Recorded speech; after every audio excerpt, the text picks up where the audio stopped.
Welcome back to our series of lectures on the play Princess Imbuga.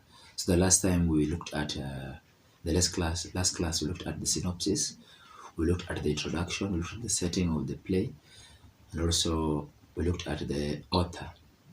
So in this class we are looking at the we're looking at the at the act summaries. This is lecture 2. Looking at the act summaries.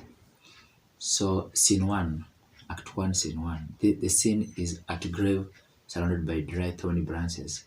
It is early morning. Doga and Nina are next to the grave of their late son Adika, who was murdered.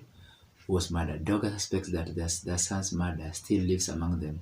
His suspicion arises from the smell of petrol at the site and the fact that the grave has a crack, an indication that the murderer's intention was to burn Adika's body to rid himself of Adika's ghost hunting him in future. Their only living son, Jasper, was to guard the grave, but this morning he cannot be traced.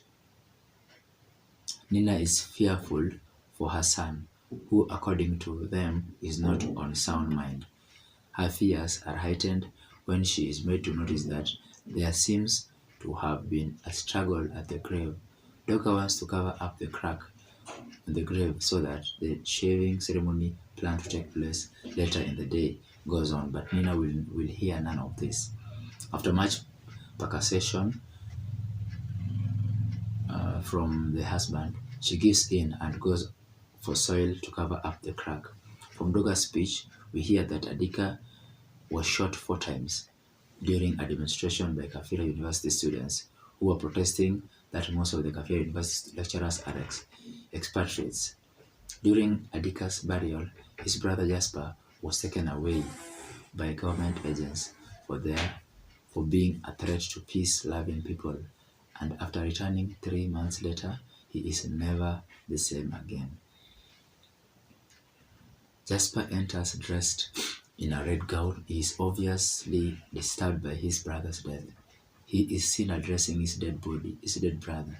Nina comes back with soil and finds Jasper at the grave. Doga is hiding behind the bush.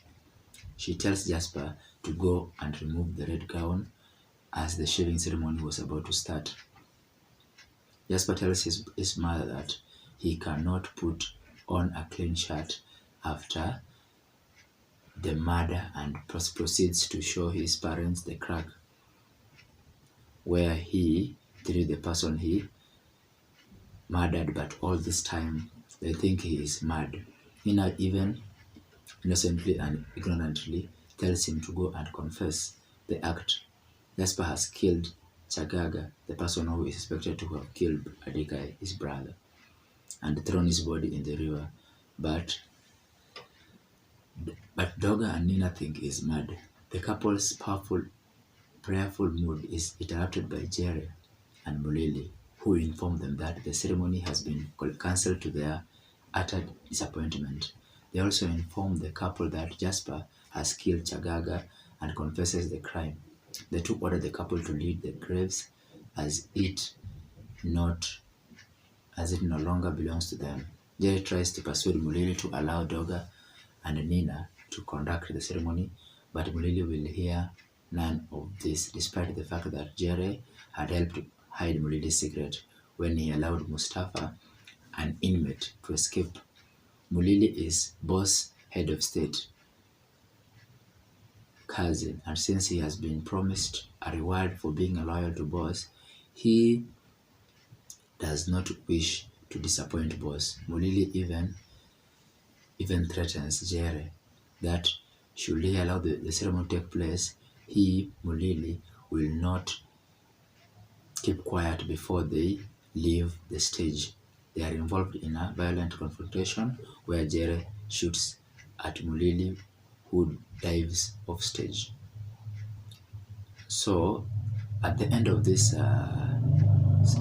Act 1, Scene 1, Act 1, so we are going to have some questions that I'm going to set for you. Around 18 questions before we go to scene 2. So you can attempt the following. Question 1. Where is this scene set? Where is this scene set? Question 2. What are the two characters Doga and Nina doing at the grave, and whose grave is it? Number 3. What is so strange about Grave's condition that morning? Question 4. Where was Jasper when the grave was being meddled with? Question 5. What was it told about Jasper's condition, and why is it so?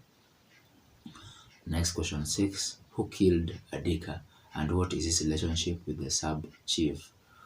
Next, number 7. What led to the death of Adika, and how was he killed? So I'll give you the questions later, all of them in a written form. So let's go to scene 2, act 1, scene 2. So action taking place in the prison cell. Jerry is pushed by an askari into a cell where he finds Mosese.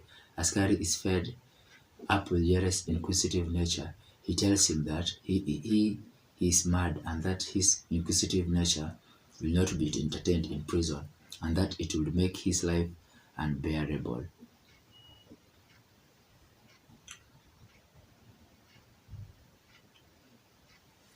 Jerry is later informed that all inmates have to go through rehabilitation in order to reintegrate in society. He does not have any mental illness that would make him need any rehabilitation.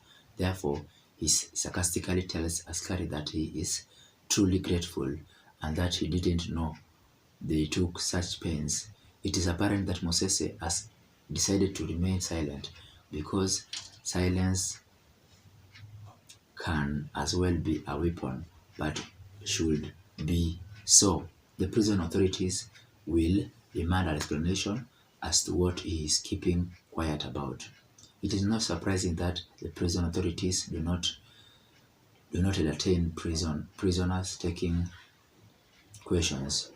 Askari informs Moses that Jasper has been released from jail but has nothing to go back to since his parents were found dead in their hut.